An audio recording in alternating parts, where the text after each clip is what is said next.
about Thanksgiving.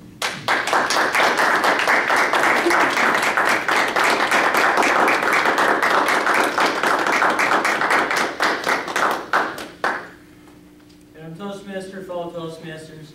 This is going to be impromptu today. I used to teach American history, and on Thanksgiving, I'd like to talk a little bit about what Pat was talking about earlier, about the background of Thanksgiving, and about what my family does. There were a group of people, once upon a time, living in England. And I'm not sure I got their name, but they became known as pilgrims. And they were separatists. When I say separatists, they wanted to break away from the Church of England. They didn't believe in the church covenants. And the church persecuted them. And these people wanted to live and worship the way they wanted to. And so they moved. They went from England to Holland. And in Holland, they were also persecuted. Their children went to school with other kids, and they were being influenced a certain way, and they couldn't stand that. So what they did is they went to the king, and the king controlled all the land in the New World. And they asked for a charter. And a charter is a contract. And that contract is between the people, the king, and the people he gives the contract to, giving them the right to settle in a certain area. And in return, they were to provide tribute to the king. The king always got something in return.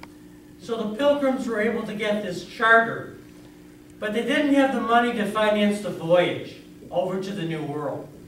And so there were a group of wealthy individuals who thought that the New World was full of riches and gold. The streets were paved for gold. And the pilgrims went with these merchant adventurers on the Mayflower. And they crossed over the ocean. And they landed in a place called Virginia. Now their charter did not stipulate Virginia as the place they were to settle on. They were in the wrong place. So what were they to do? No, I'm sorry. Let me go back. Their charter was supposed to be for Virginia. But they wound up at a place that we call Plymouth Rock. So one day, they land in Plymouth Rock, and they're in the middle of nowhere, this wilderness, that they have no legal right to. The people aboard the ship had to make a decision. Do we stay on the ship? Do we stay and try to make a settlement here, or do we go back home? They joined together and they signed a very famous document, one of the most famous documents in our history. It's called the Mayflower Compact.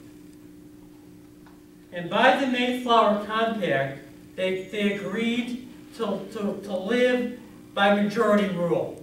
Whatever the majority wanted to do, they would abide by. And that principle is one of the tenets of our democracy today, the Mayflower Compact is. And so they decided to stay. And what happened is that the merchant adventurers couldn't stand the harshness of the wilderness. They didn't have the survival skills. And so they would go back home. The pilgrims were like indentured servants. The pilgrims had to pay their debt to the merchant adventurers. The pilgrims stayed, they worked hard, they got along with the Native Americans, which is unusual in colonial times, and the pilgrims paid their debt off to the merchant adventurers, and they stayed. And a colony called Plymouth Plantation developed, which later on was incorporated into a bigger county called Massachusetts Bay.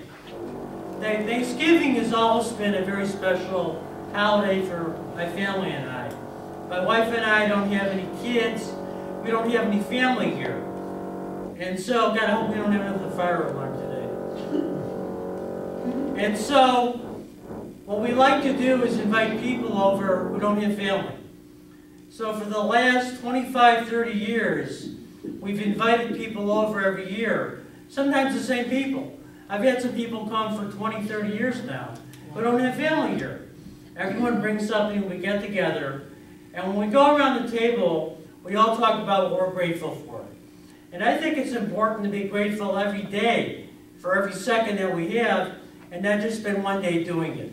But on Thanksgiving, we go around the table and we tell what we're grateful for, and we live in a harmonious kind of atmosphere, and it's just a very rich environment. And I wish everyone here a happy Thanksgiving, and encourage all of you to have gratitude for every second of every day, of every moment, rather than do it once a year. Mr. Toastmaster.